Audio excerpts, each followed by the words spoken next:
we are going to discuss running a law firm in post-pandemic. And we are excited to have our CEO, Hamid Kohan, with us. And Hamid, I'll give you a chance to introduce yourself to everybody.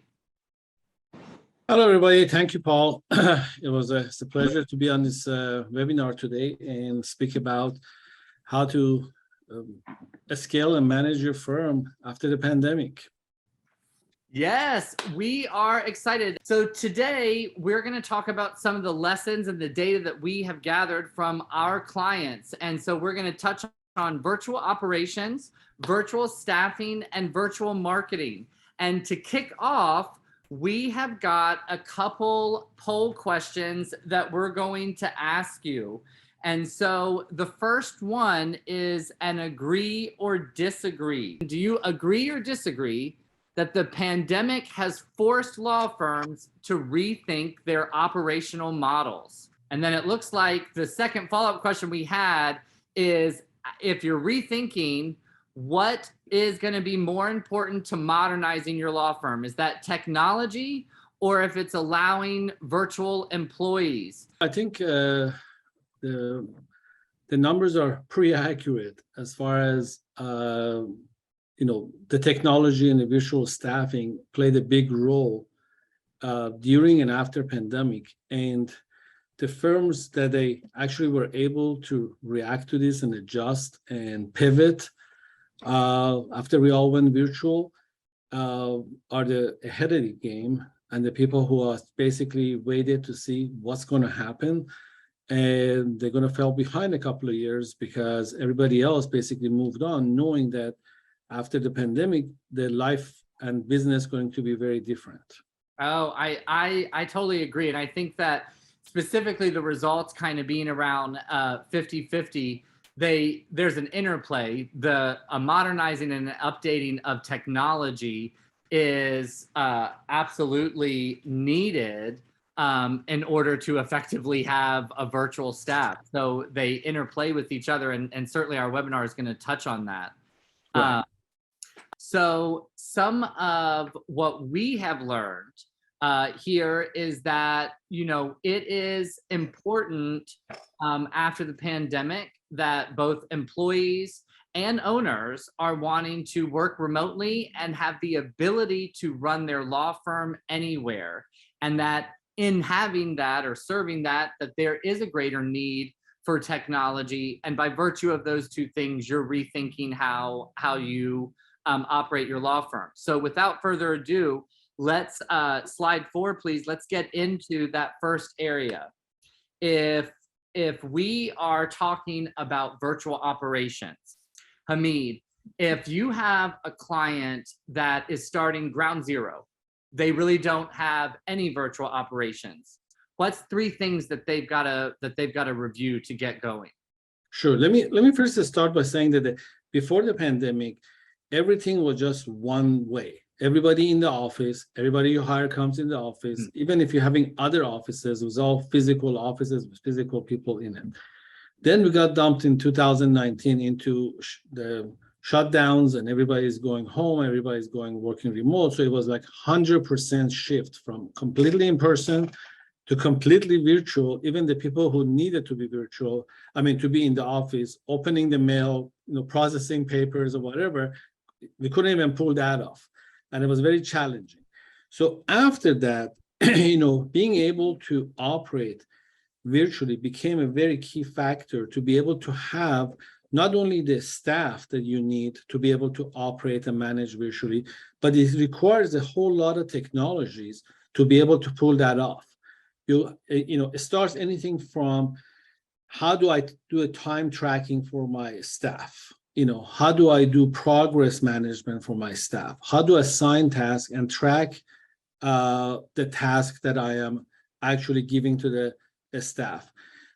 One of the most important things is that there wasn't even enough KPIs available about the virtual staffing or virtual operations. So a lot of the firms that even switched to the virtual didn't have a KPI to understand what kind of performance I'm expecting. When everybody was in the office, you sort of walk up and down the office and talk to people or meet with them or get an email.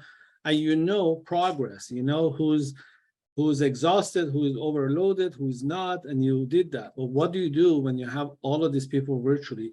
And that's via metrics and technologies. The case management software for any type of practice, doesn't matter, is estate planning to employment, to workers' comp, to criminal, case management became a major player. And that's why you see all these case management software companies like Clio, FileOne, CasePeer, all of them exploding now in like double digits. So having that, and then it became the automation of the process because again, it's nobody in the office. So how do we do that? By being able to create a workflow process, again, using technology, how the task goes from one person to another, one department to another, and then you have the metrics to evaluate to see who's doing it fast enough, who's not, who's delaying the process, and how long the process takes from a step to a step when you're moving the case within the firm, even if it's a small firm. So what's interesting that I love that you're bringing up is, and you've been doing this long enough to where, why do you think, so case management software, before, I don't think law firms or lawyers ever really considered that it is to achieve this metrics centric system to really deliver this data for running the law firm. Why do you think that the legal industry and law firms were not paying attention to how to use technology in that way, the way that, you know, you're from Silicon Valley, the way that world has been using it for 40 years at this point? Right, because everything used to be in the arm reach. You walk to somebody's desk in office and you ask them, what's the status of this case? Or you look at the physical file and you open it up and see what the status is in. Even though you cannot quantitate that to see how many of them are at that stage, the case management software, when you set up properly and use properly, I can identify the caseload or workload at every stage of the case management process. It's like, how many I just signed up, how many of them I'm into document collection, how many of them I'm building up the case, how many of them I am filing or as on demand or whatever. You can buy with one chart and one dashboard to know exactly where everything is, where is overloaded and where is not, and what's the distribution of load between all the processes and all the staff. So like when the ABA issues a report that talks about that law firms' processes and operations are antiquated and ritualistic, you attribute most of that to this thinking that it's, oh, my employee is in the next office, let me walk over. Where other industries, when you have one part being made in this part of China and another part being made in Taiwan, it is the technology that bridges that gap. And now law firms are entering that with going virtual. That is kind of that system. Right, exactly. Basically, it becomes the fact now that the law firms have to join the rest of the industries, like you mentioned, and adopt, all the trends, technologies, processes, KPIs. They never operated on that. The first few times that I even talked about a KPI within a law firm, didn't matter what size law firm. From a solo practitioner to nationwide firm, they said, KP what? I mean, yes, the terminology. I'm supposed to measure what, and who decides what it is and what I'm supposed to do. But the whole world, the entire planet runs on KPIs, really. So with that, so now moving into that, creating the process and the automation. If we have law firms like we're establishing that they've never thought about, oh, my case has stages or stages or different checkpoints, how do they start breaking out the life cycle? Sure, very good question. So what happens, even if you're a solo practitioner with one assistant, you still have to look at the practice as a big practice because you're setting up the infrastructure for the future, and every law firm wants to grow. So if you grow, you need to create the infrastructure, processes, KPIs, everything, even if it's only two of you in the office. So you basically sit down and lay out and document where basically the case journey through the process. So you said that, okay, I just signed up the case. What am I supposed to do with it next? And what am I supposed to do with it next? Doesn't matter who's doing it. even if you, setting up people to do each work, you need to be the architect of the process and documenting it. And then once it's chopped up into a variety of different tasks from beginning to the end, then when you grow, you delegate each of those categories to somebody and say, okay, this guy's signing up cases. Now it moves on to the next person who is actually opening the case, and start collecting, client information and so forth. Again, doesn't matter if it's a PI or estate planning. The Right. process still remains the same. And then after that was collected, checked, okay, everything's collected, it goes to the attorney or a paralegal. So you lay it out like you're running a 100-people firm. Yeah. Because that's your goal. And ultimately, you want to get there. Well, if you don't have a process, you cannot manage it and delegate it. You can't scale. And so it is some of what I think that we help people with LegalSoft that I've seen. And then even if they're thinking in this user journey that you're talking about, this client journey, it is, you've got activities that are pre-retained client.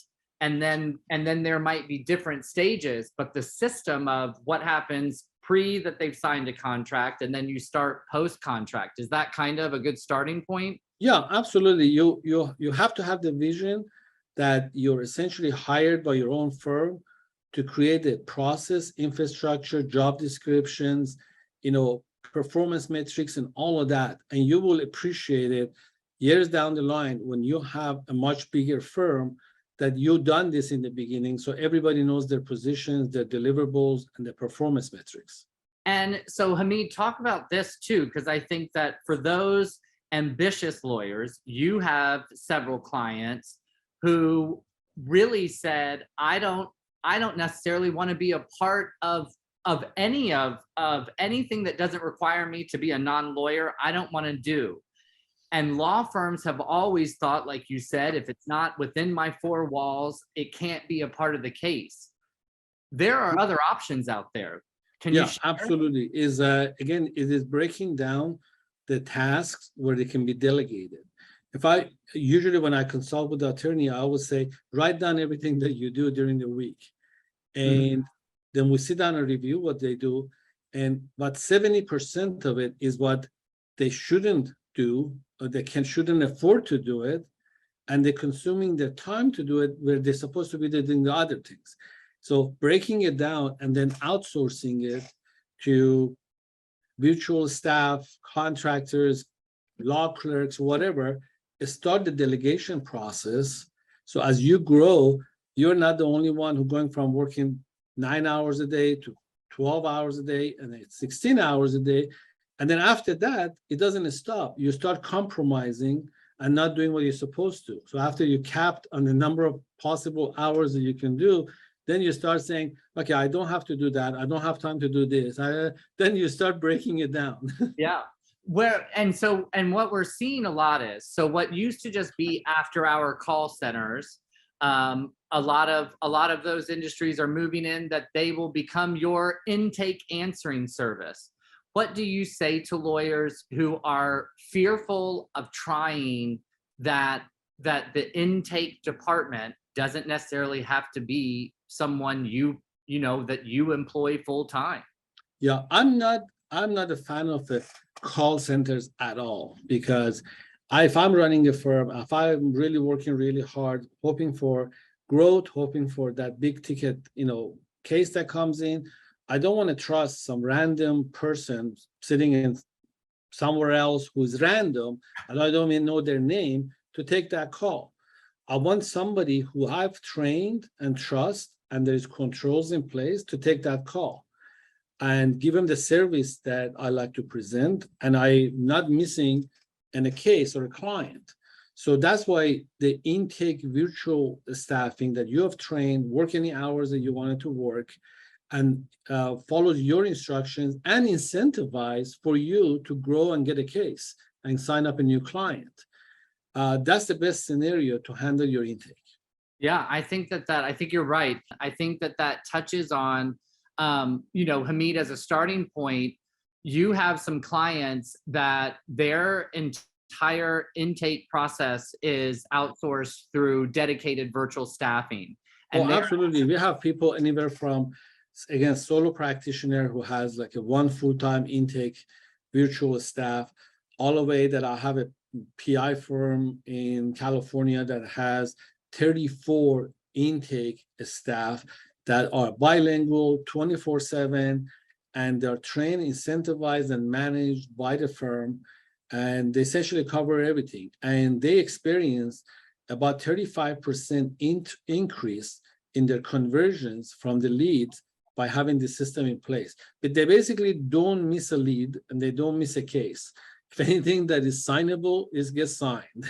And how do your clients, or how to talk about the management of that system? How does the attorney feel protected or in control, that they're not, that bad legal advice isn't being given, that kind of worry that we hear? Well, first of all, it is completely under supervision of the attorney or somebody else in the office. There's a case manager or office manager or intake manager that does that.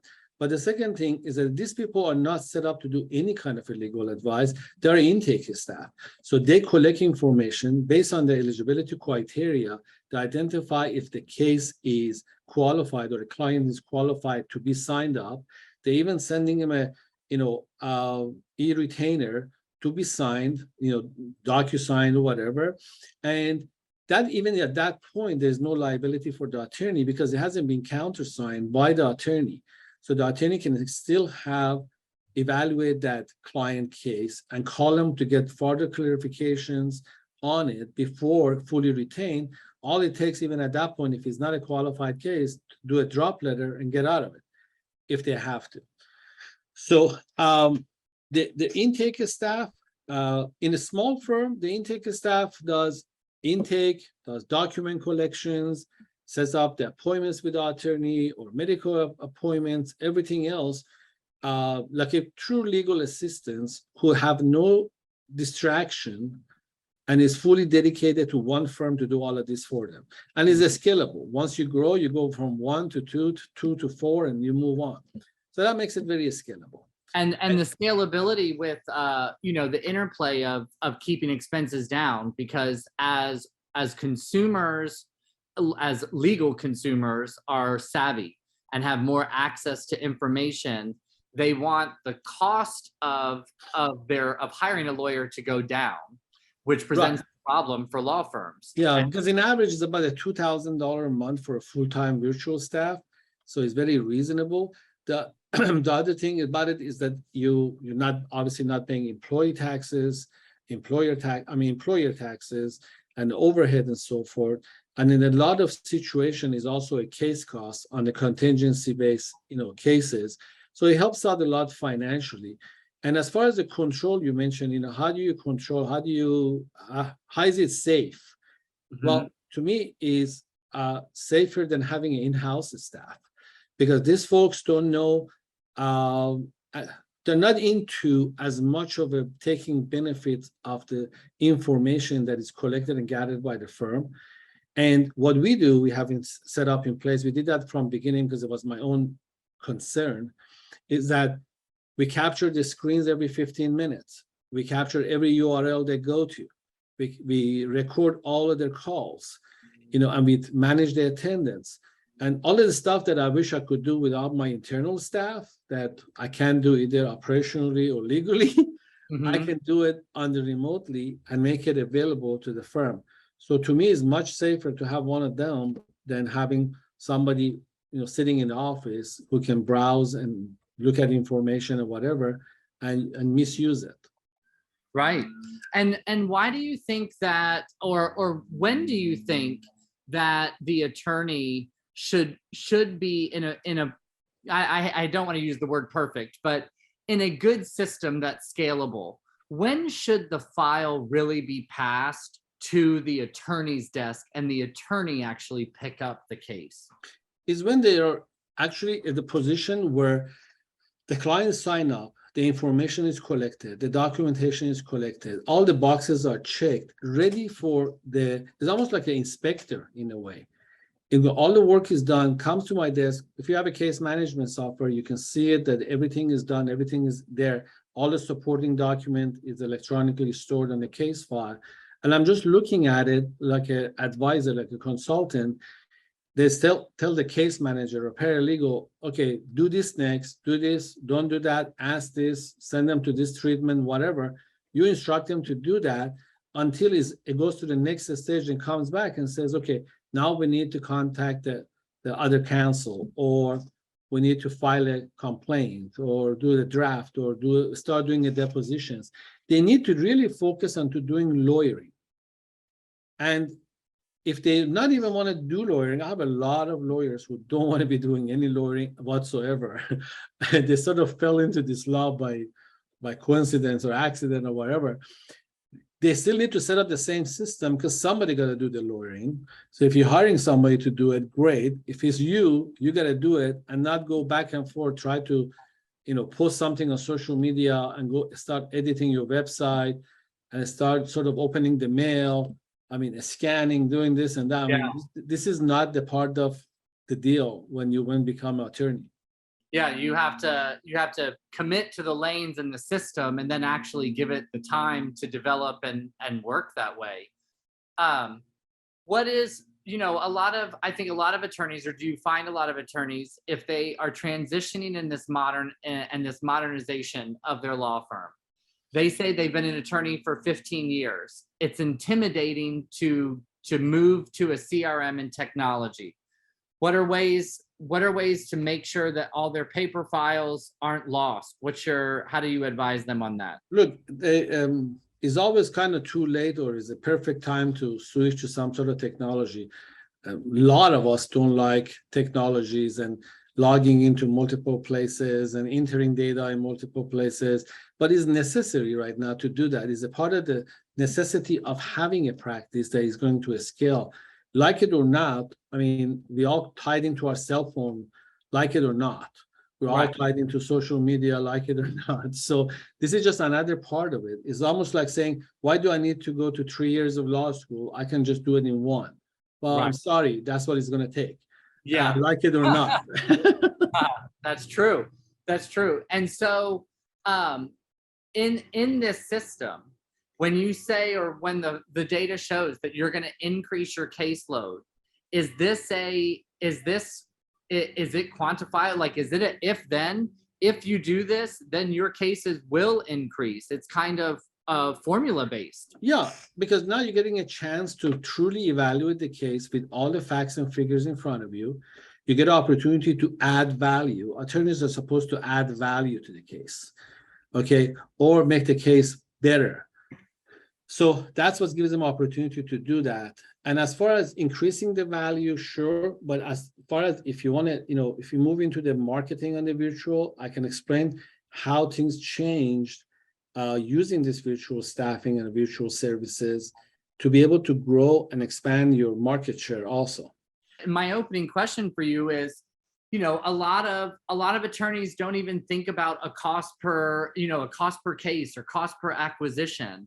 As you got into this, can you share about why that's important and why you think lawyers weren't doing it in the first place? Because then what I think it was getting people on is you were signing up for that one case that was taking 80% of your time that you ended up only profiting $500 off of. Sure.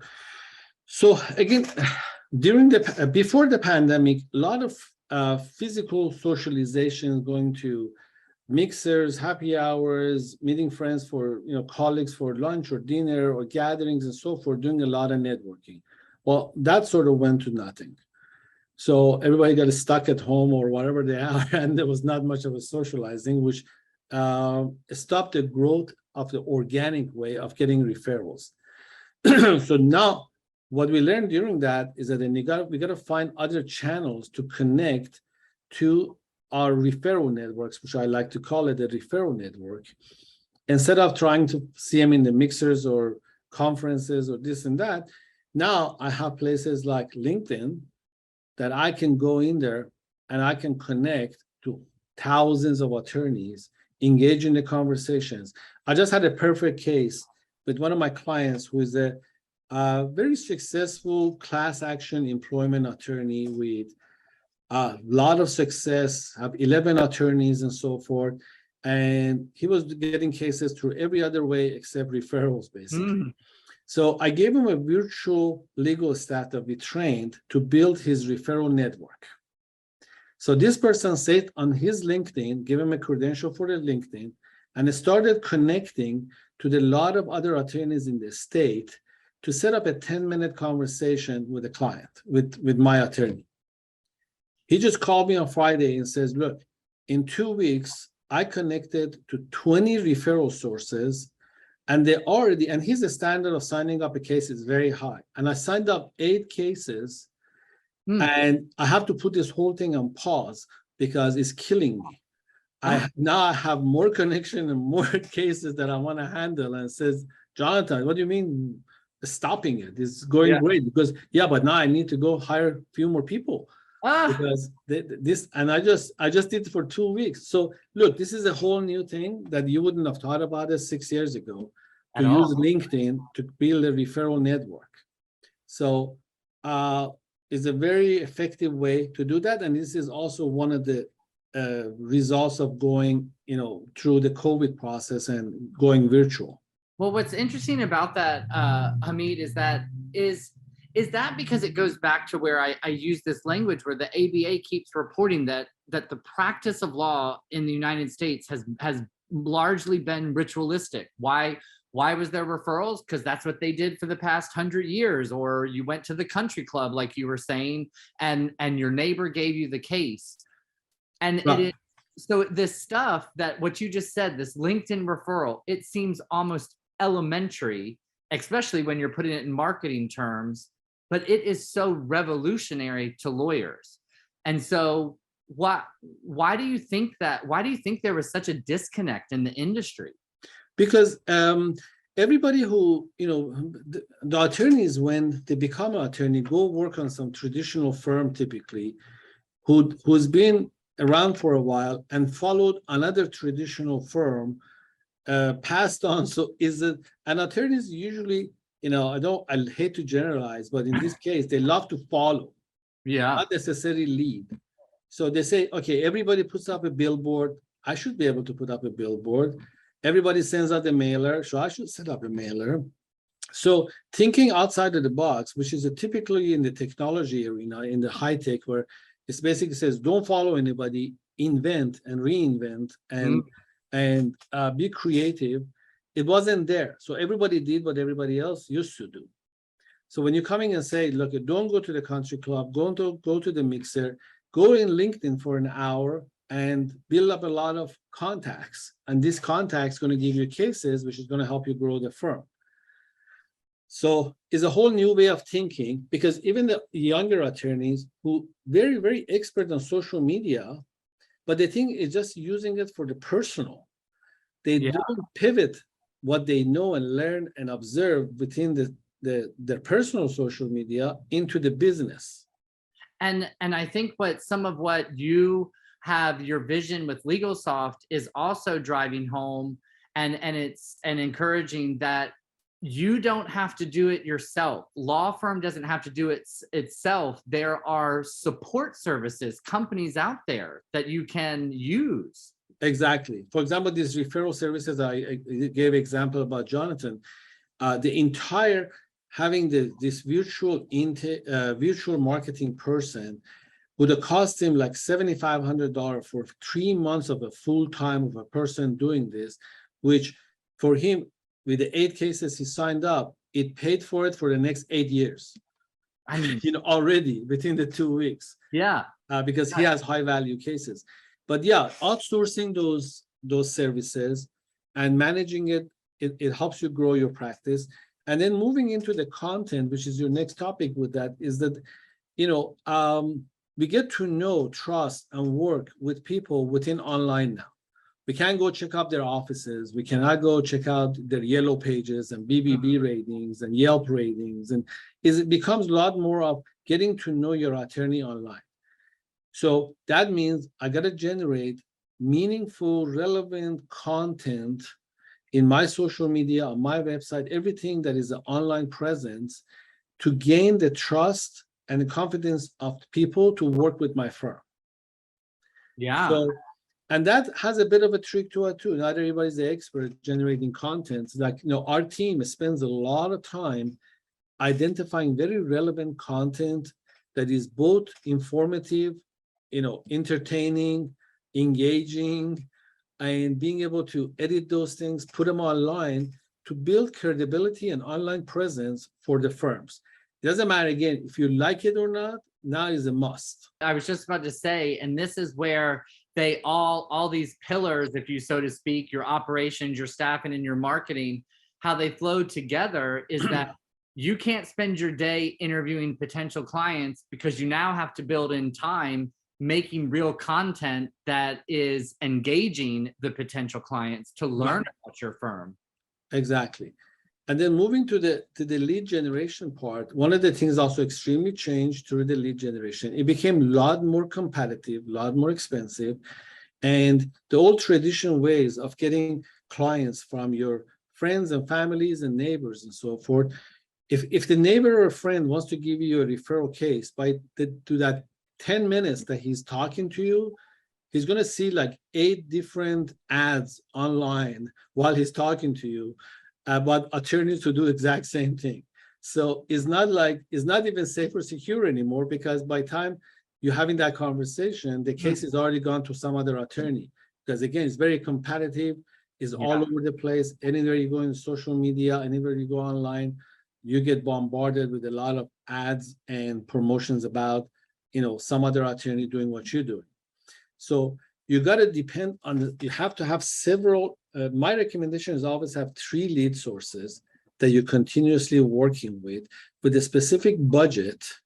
These are paid ads. It could be YouTube based, Facebook, Instagram based. It could be, direct marketing based, but you need to have, for a successful firm, you need to have 3 lead sources, and one of them could be referral networks. I was about to ask you that's over and above. So you could say, I do Google pay-per-click, I really work referrals, and then it's saying I might send out a mailer, or if you're a personal injury firm, billboards, are still a thing. And right. For example, if I were to break down a firm, doesn't matter if it's a immigration or estate planning or employment law, doesn't matter. If I say I want to sign up 20 clients a month, I gotta work it out where I say I like to get 5 of those from my referral sources. I like to get 5 of those from my former clients. So client retention and bringing referrals from client is another very important organic lead source. So I got 10 already. So now I need to have 2 other lead generation company to get me 5 each. So I can meet my 20 quota for the month of signing up 20 clients. And then you're on top of that on a daily, weekly basis, because that's how the firm gets scaled up and how you feed the firm, by having those consistent source of cases. Well, and I think what you're saying without saying is exactly what you said before about big firms. How do you advise the reality is of what you're saying, small or solo? Some of your time is going to be acting as a CEO, and CEOs have to pay attention to this type of marketing and lead generation part of their practice. And it is non-lawyer work. How do you counsel people to really start fitting that into their process? So basically every day you have to be on top of how many cases my firm signed up today. It really is a daily thing, because it's almost like compared to a traditional retail store. You round up your cash register end of the night before you go home and says, oh, I made $350 today. Good day. It's very much the same. I signed up, I need to sign up 20 a month. So I need to basically sign up 1 a day. So did I sign up my 1 today, or do I need to sign tomorrow 2 of them to make up for today? Yeah. I love that you just said that. What a simple, for a lot of attorneys, what a simple way to start. 1 a day with this 20 a day goal. Hamid, do you think that's a good starting point for a lot of firms? Yeah, that's a very good starting point. I think To me, my formula has always been if you don't sign up 15 clients a month, your firm is not growing. Okay. All right. Hamid, talk about what's the starting point? Should they start with marketing, operations, or getting virtual staffing? The first thing is virtual staffing because they need to free up their time to go do these other things. If they don't have the time, none of this other stuff happens. So they have to free up themselves to be able to do this. Then the second thing is that they're making sure that they are fully on top of their contact database. Everybody they have ever came in contact with, everybody whoever they provide services to, and getting them to write reviews, testimonials, refer clients. That is the goodwill of the firm, is who you served before. Then is again, free up your time to go build up referrals. And third is to work with lead generation, which could be very challenging and expensive, and you need to be on top of it because it's your money. A lot of the firms that I come to tell us that all of them are a victim of some lead generation company.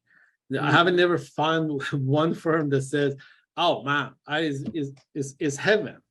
No, Yeah. I mean, they say, "Oh, this company made me lose this much money, and that company made me lose that much money." It works in the end, but you need to be very systematic and you on top of it, and then don't let your emotions get the best of it.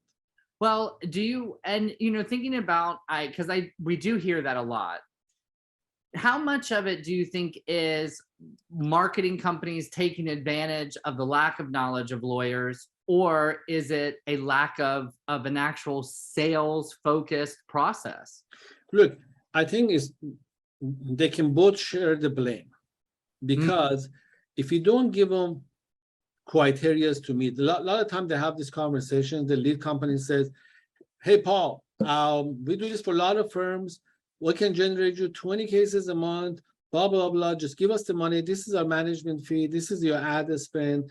And people say, "Oh, okay." And they hand them $20,000. They haven't told them that, "Look, I know it takes you a week to ramp up. My cost of client acquisition cannot be more than $800, $1,500, whatever each market has." And those are set price. You can even ask me, I can tell you what's the cost case in any of the most industries in most states. We have that data. And they say, "Okay, you have 2 weeks to prove that you can produce cases at this cost and be on top of it." Just like hiring a contractor to come and paint your room. You're not just going to say, "Okay, just paint this thing," without negotiating what's the expectation. You want to paint this room? I want it done by tomorrow, and I don't want it to cost me more than $200. Are you willing to do it? Yeah. It's the exact same thing. You're buying cases, so you better know what you're buying and how much your cost is. Yeah, no, that's great. Hamid, is there any type of, talking about the hesitation, the leap of faith? It's hard to trust something that you've never seen. How can attorneys overcome that? It's probably one of the lower risk the attorneys make within the firm. Considering the cost and the opportunities, most attorneys I know, they spend a lot of money on lead generations, marketing, advertising that doesn't pan out, and they know the risk and they try it again. Getting a virtual staff is definitely not that risky. With the company, as far as I know, we have a lot more interest at this point to scale up and recruit and place virtual staff that we can even handle, even though we are based in 7 countries. So it's obviously working for firms, and the average number of VAs per firm for us is over 3 VAs per firm. So if it didn't work, they wouldn't hire the extra 2. How do you find what is, employee management and virtual staff management is different than in office? What is some of your tips on best ways to manage virtual? Making sure they have enough tasks to do. Make sure they have a metrics to manage their outcome and performance. Doing a proper training and incentivizing them when they succeed and show a lot of progress. Those are the very basic 4 things that they can do to have a successful virtual staff. What does, if you can say, so, when a lot of times virtual staff is referring to overseas talent, what does incentive programs look like in terms of US dollars for overseas talent? Look, when we incentivizing the virtual staff with $10-15 per signups or document collections or things like that, it goes a very long way. Yeah, no, and what I wanted to impress on anyone doing is that, it's not, you don't need to be thinking 4 digits. It's not, if we hit this, that your internal staff is bonusing an extra $1,000 or $500. It is, you're talking about $200 for an entire, 5-person team is kind of the budget. Is that true? Yes, absolutely. Yeah. Our virtual marketing assistants, are they trained on how to do online marketing? Yes, they are. They are trained to understanding of several different things: how you handle the social media content, your website, email marketing, SMS marketing, which is very effective for your existing or past clients, and any other marketing program that you have previously done or you like to explore. We train them to be able to coordinate and manage those activities. So yeah, they are trained by our marketing team to be able to do those kind of marketing. And it's ongoing, as one of the things we stay is on top of the marketing and consistently training our marketing specialists as that we help place with firms. So that's something to keep in mind. Sure.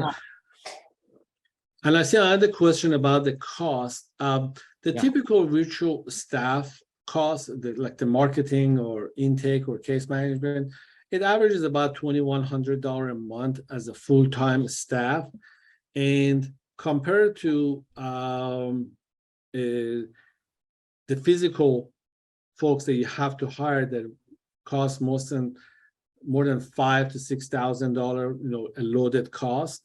So it's about 1/3 or 1/4 of the actual hiring physical staff. Well, and Hamid, talk about, so one of the other parts of that question for Andrew is the dedicated that with LegalSoft is, of other companies that might be a rotating virtual staff. What is the, how do we ensure our clients with the dedicated professional? Sure.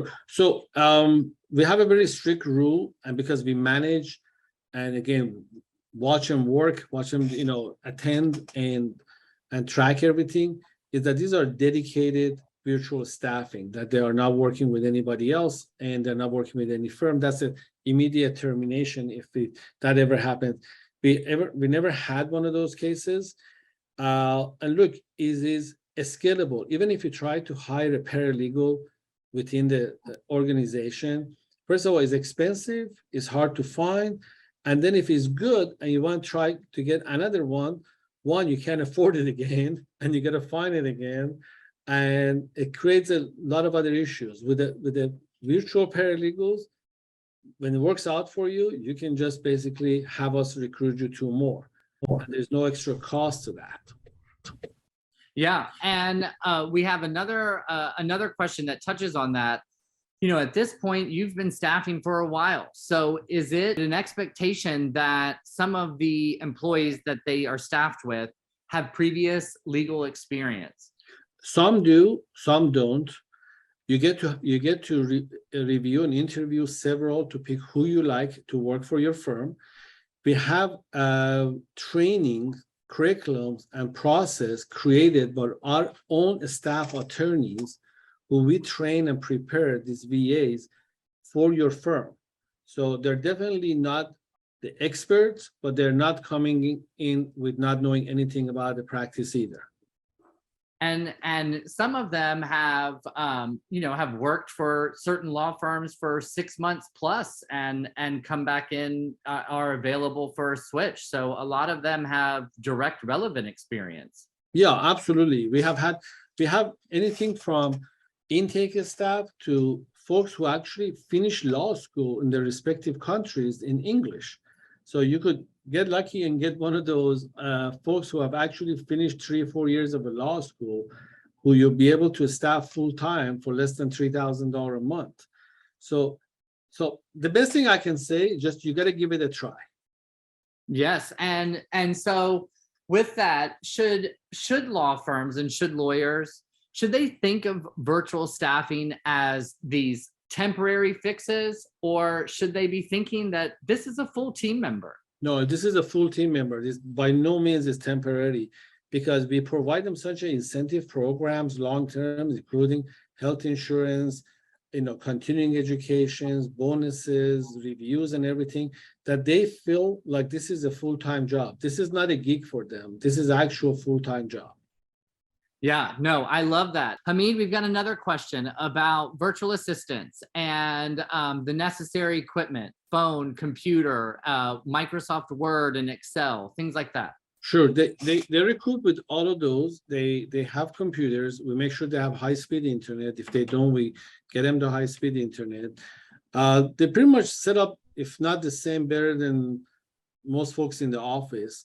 And they have a dial pad and they have a phone number so they can call anybody. And one of the cool things I also wanted to say about the virtual staff, some of the firms have the virtual staff on their screen on the Zoom muted for 8 hours a day. So it works like a direct. So they're telling them, hey, John, did you do this? Did you send that? Did you talk to this client? Did you take care of that filing? And it's almost like at your disposal, 8 hours a day on your screen. If you can handle doing that, they are available for doing that too. So not only they have all their requirements of the tools to do their job, but you have a full direct access with them the whole 8-hour shift. Yeah, I think that is a great suggestion. And, one of the things that we have found too, talk about how when you were the birthday cake, how much it is, how something so small like a birthday cake has built such team building things of how we send one to our virtual assistants. Yeah, exactly. We have this tradition of every virtual staff we have on their birthday, they get a cake delivered to them wherever they are, in whatever country they're at. And it's been a culture with us. It's just to build that teamwork and having the visual staff to stay with the firm, stay with LegalSoft, and become a member of this entire team. Yeah, I think that it's the summary is whatever you think you would do or you used to do in your four walls, you do outside of your four walls, and that is how you can treat your employees in your company. Do you agree with that, Hamid? Yeah, absolutely. They're fully integrated in your practice. Well, if you have any final words, it looks like our questions are up. Again, thank you so much, Hamid. Thank you, everybody. All right. And again, everyone, you have a great afternoon. We do want to share that we are opening a LegalSoft Academy. And weekly, we're going to call them mini webinars. So it's not that you have to block off an hour, hour and a half, but we're going to have experts, both in our company and guests, talk about all kinds of different topics to help just make practice management and running your business, expanding and growing easier. And so, Hamid, do you have any comments about LegalSoft Academy that you want to share? No, I think this is a great way to get a lot of exposure online, real time, with the people who are working with hundreds of firms nationwide, and will be sharing their information and knowledge generously for everyone. And I think everybody will find some benefits by attending these webinars. Absolutely. So stay tuned. We're going to have that is launching in the next couple of weeks. Registration is going to be easy and you'll just log back in. And so I want to thank everybody for coming today. There was a great webinar, so informative. Thank you, Hamid. And I hope everyone has a great weekend.